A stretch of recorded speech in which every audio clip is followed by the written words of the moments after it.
Okay, everybody, this is a really tall box. It's crazy tall.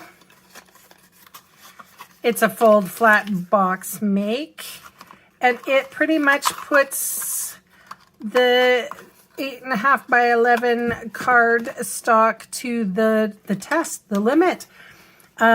This definitely could be used for perfume or treats or goodies or nail files or bone folders, whatever you want to use it. So I thought I would share with you how to make it.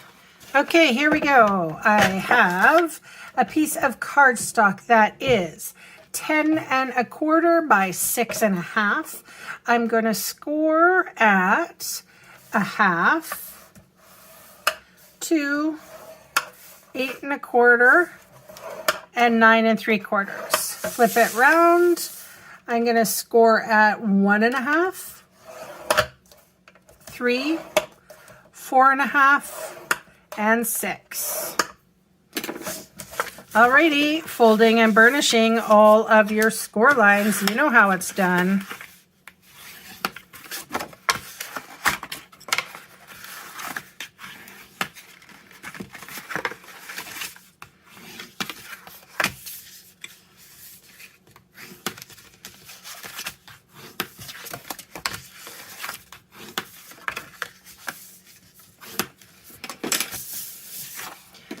Okay, I'm going to cut off the square and rectangle.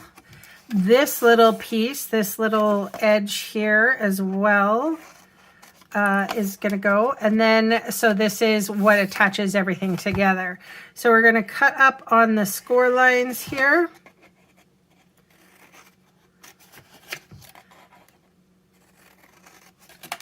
And then cut up on the score lines here, and then we'll figure out how this box goes together.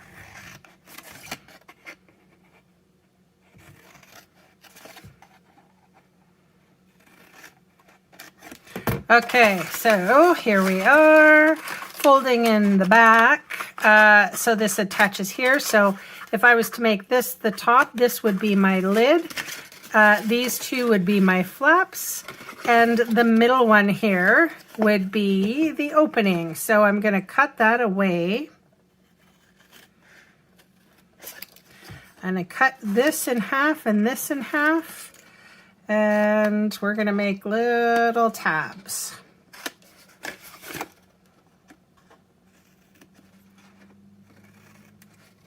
And then for the bottom, we're essentially going to do the same thing, but opposite. So this one would be removed. This is going to be a tab.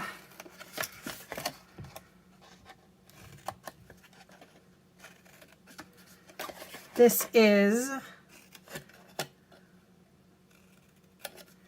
the flap, and here is a tab.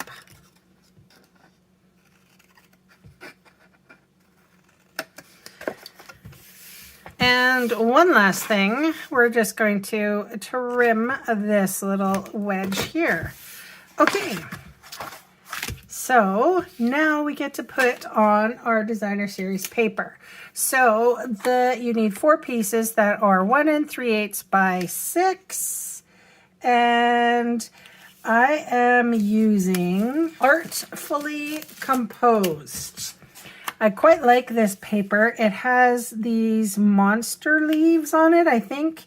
Monstera. I'm not sure how you pronounce that plant. However, it's very cool.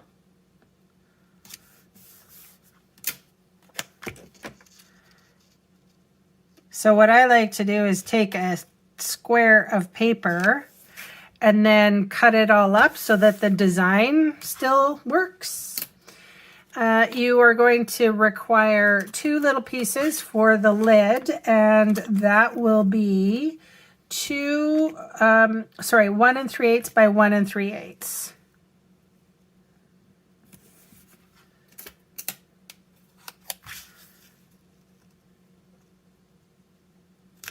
Awesome. All right, only one more thing to do, and that's take some adhesive of choice. Almost at the very end of my, oh, and there it is. Haha.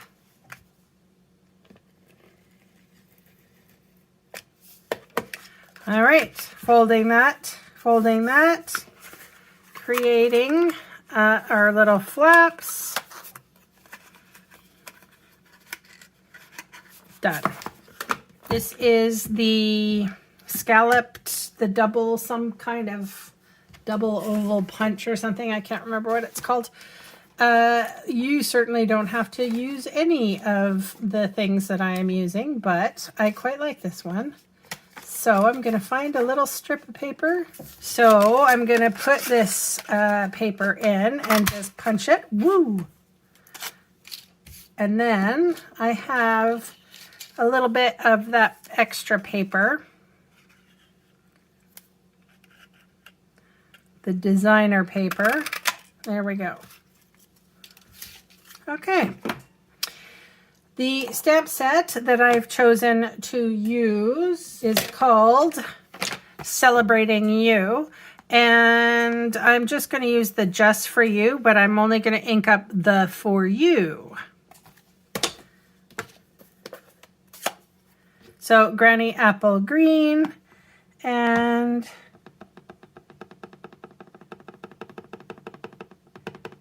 ink that up. Make sure that I don't have the Just inked up. And then I just have a laminated grid mat here.